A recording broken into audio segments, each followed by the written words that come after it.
Hello everyone and welcome back to our channel. In today's video, I'm going to show you how to change your residential address in Amazon. So without any further ado, let's get into it. At first, open your preferred web browser and head to Amazon's website.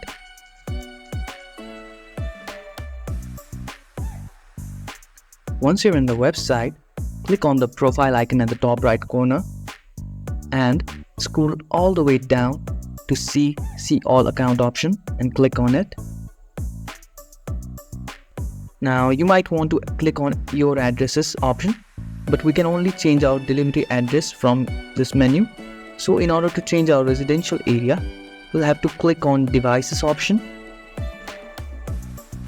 and from here you can see preferences. Click on it. Now you can see country and region settings. Click on it and click on change.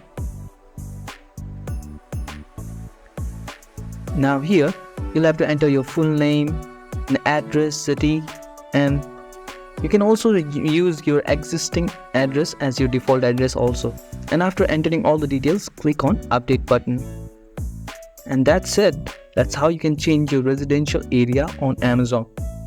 If you found this video helpful, don't forget to give this video a thumbs up and subscribe to our channel for more tutorials like this.